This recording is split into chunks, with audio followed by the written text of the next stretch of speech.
ክርስቶስ ጌትነት እንደነ አብርሃምና እንደነ ሙሴ ነው። ኢየሱስ ጌታ እንደተባለ ሁሉ አብርሃም ሙሴም ጌታ ተብሏል። እንዲሁ የኢየሱስ ክርስቶስ ጌትነት የተሰጠው ነው እያለ ነው።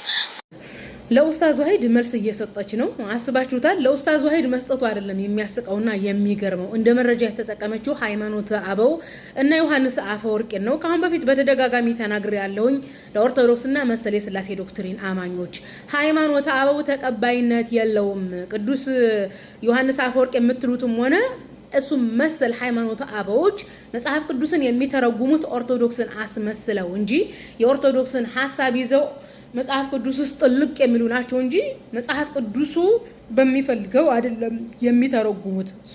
ሃይማኖተ አበው ቅዱስ ዮሐንስ አፈወርቂ እንትና ሃይማኖተ አበው ቅዱስ ቄርሎስ ዲዮስቆሮስ ተቀባይነት የላቸውም። በተለይ ትንሿ ካሁን በፊት የመርዶ ቪዲዮ ሰርቼልሻለሁ። ዲዮስቆሮስ ሃይማኖተ አበው ቅዱስ ዮሐንስ አፈወርቂ ደግሞ የምታውቃቸው ሃይማኖተ አበው ዮሐንስ አፈወርቂ ነው በተደጋጋሚ የሚመጣው ማለት ነው። ተቀባይነት የለውም ብዬሻለሁ።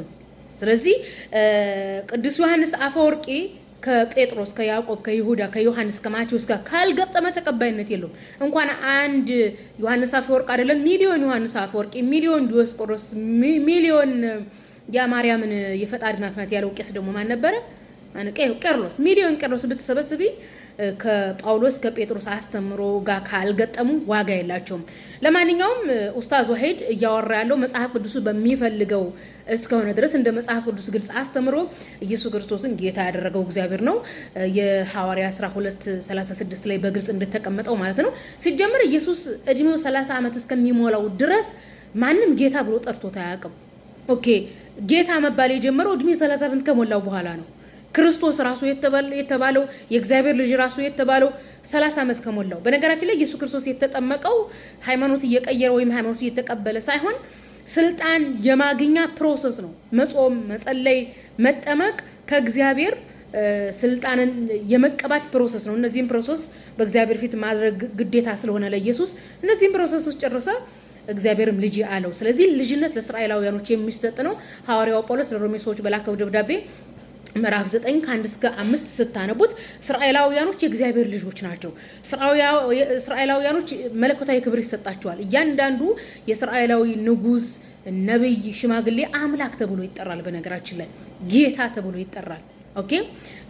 በመሆኑም ኢየሱስ ክርስቶስን የእስራኤል አምላክ ጌታ አድርጎ እንደሾመው እንደተናገረው ሁሉ ዘፍጥረት 45 ከ7 እስከ 8 ላይ እንደዚሁ መረጃ ላሳያችሁ መሰለኝ። ዘፍጥረት 45 7 እና 8 ብታነቡት እግዚአብሔር ዮሴፍን ጌታ መድኃኒትም አድርጎታል። ልክ ኢየሱስ ደግሞ እንደነ ዮሴፍ ሁሉ ጌታና መድኃኒት የተደረገ ነው ማለት ነው። እንግዲህ በሚያስቅ ሁኔታ ጴጥሮስ ኢየሱስን ጌታ ብሎታል፣ ይሁሉ ጌታ ብሎታል ብላ ሐዋርያ 10:36 ለማምጣት ሞክራለች።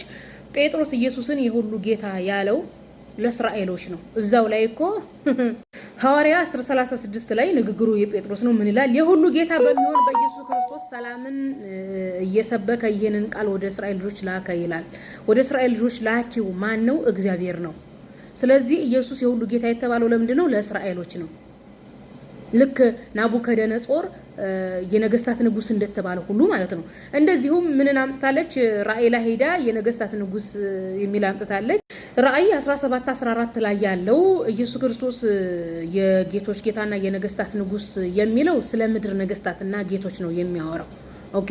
በሰማይ አንድ ጌታ እንዳለ ሐዋርያው ጳውሎስ በግልጽ አስተምሯል። እግዚአብሔር አብ የጌቶች ጌታ የአማልክት አምላክ ተብሏል። ስለዚህ ኢየሱስ የጌቶች ጌታ የተባለው ስለ ምድር ነገስታት ስለ ምድር ገዢዎች ነው። አይ የጌቶች ጌታ የነገስታት ንጉስ ፈጣሪ ያደርጋል ካላችሁ ናቡከደነጾርንም ፈጣሪ ያድርጉት። እሱም ራሱ በዳንኤል ላይ ምን ተብሏል? የነገስታት ንጉስ ተብሏል። ስለዚህ ስለ ምድር ገዢዎች ነው እንደዛ የተባለው። ሲቀጥል ደግሞ የእነ አብርሃምም ጌታ ነው ስትል ነበር ምስኪኗ ትንሿ። ምንድነው ወይ ተገናኝተው እንዴ ነው ኢየሱስ የአብርሃም ጌታ የሚሆነው? በየትና በየት ዘመን አገናኝተሽ ነው? በሚያስቅ ሁኔታ የስላሴ ዶክትሪን አማኝ ሆነው መንፈስ ቅዱስ ጌታ ነው ሲሉ ሰምተን አናውቅም። እንግዲህ መንፈስ ቅዱስን ፈጣሪ አድርገው ጌታ አድርገው ሾሞታል ቆስጠንጢኖስ 381 ላይ። ስለዚህ በስላሴ ዶክትሪን አስተምሮ እግዚአብሔር አብ፣ እግዚአብሔር ወልድ፣ እግዚአብሔር መንፈስ ቅዱስ እንደሚባል ሁሉ መንፈስ ቅዱስም ጌታ ነው፣ ኢየሱስም ጌታ ነው፣ ወልድ አብም ጌታ ነው ይላሉ። ነገር ግን ከመጽሐፍ ቅዱስ የመንፈስ ቅዱስን ለማረጋገጥ አይመጡም። የመንፈስ ቅዱስ ጌትነት ፈጣሪነት አያስጨንቃቸውም። ነገር ግን ያው እንደለመደባቸው ቄሶችና መነኩሶች በነገሯቸው ልክ ኢየሱስን ጌታ ለማድረግ ይሮጣሉ። የኢየሱስ ጌትነት ጊዜያዊ እንደሆነ፣ በስልጣን የተሰጠ እንደሆነ፣ በሹመት የተሰጠ እንደሆነ መጽሐፍ ቅዱስ እንትን ይልናል። ለዛውም የሚሻር ጌትነት ነው። ለዳግም ምጽአት ሲመጣ ጌታ የተደረገውን ይሽራል ማለት ነው። እና ስለዚህ አንድና ብቸኛ ጌታ አለ። እሱም ማን ነው? እግዚአብሔር አብ ነው። ራሱ ኢየሱስ ክርስቶስ መስክሯል። በማቴዎስ 11:25 ላይ የምድርና የሰማይ ጌታ ብሏል። ኢየሱስ ክርስቶስ ፈጣሪን አባት ሆይ የሰማይና የምድር ጌታ ብሎታል። ስለዚህ የሰማይና የምድር ጌታው እግዚአብሔር አብ ነው። ኢየሱስ ክርስቶስ ደግሞ ጌትነቱ በሰዎች ላይ ነው ማለት ነው። ዘጸአት 23:17 ላይ በዓመት 3 ጊዜ በአንተ ዘንድ ያለው ወንድ ሁሉ በጌታ በእግዚአብሔር ፊት ይታያል ይላል።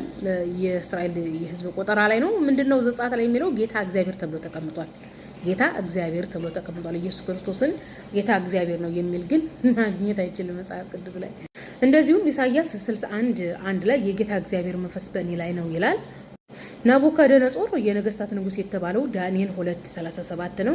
በሰማይና በምድር የጌቶች ጌታ የአማልክት አምላክ አንድ ነው፣ እሱም እግዚአብሔር አብ ተብሎ የተጻፈው ነው አዲስ ኪዳን ላይ። ይህንን ደግሞ ጳውሎስ በግልጽ አስተምሯል። አንደኛ ቆሮንቶስ 8:4-6 ያለው ማየት ትችላላችሁ። ኢየሱስ ክርስቶስ ግን የአማልክት አምላክ አልተባለም።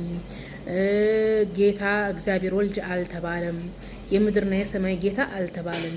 ኢየሱስ ጌትነቱ በስልጣን የተገኘ ለዛውም ለእስራኤላውያኖች ከእስራኤል ቤት ለጠፉት በጎች ነው። በመጨረሻም ጴጥሮስን ከሐዋርያ ስራ አምጥታ ኢየሱስን ጌታ ብሎታል ማለትም ፈጣሪ ብሎታል ለማለት ፈልጋለች። ሐዋርያው ጴጥሮስ ሁለተኛ የጴጥሮስ መልእክት ላይ ምን ይላል? 2:2-3 ያለው ምን ይላል? ምንድነው? የመለኮቱ ኃይል በገዛ ክብሩ በበጎነቱ የጠራንን በማወቅ ለሕይወትና እግዚአብሔር ለመምሰል የሚሆነው ነገር ሁሉ ስለሰጠን በእግዚአብሔርና በጌታችን በኢየሱስ ክርስቶስ እውቀት ጸጋ ሰላም ይብዛላችሁ ይላል። እዚህ ጋር እግዚአብሔርና ኢየሱስ ሁለት የተለያዩ ማንነቶች እንደሆኑ በግልጽ አስቀምጧል ማለት ነው ጴጥሮስ። ኢየሱስን ፈጣሪ ነው ሊል አይችልም አላለምም። ቢል ኖሮ ኢየሱስ እግዚአብሔር ነው ብሎ በግልጽ ሰብክ ነበር። ነገር ግን የኢየሱስን እግዚአብሔርነት የሚቃወም ነው ሐዋርያው ጳውሎስ ማለት ነው።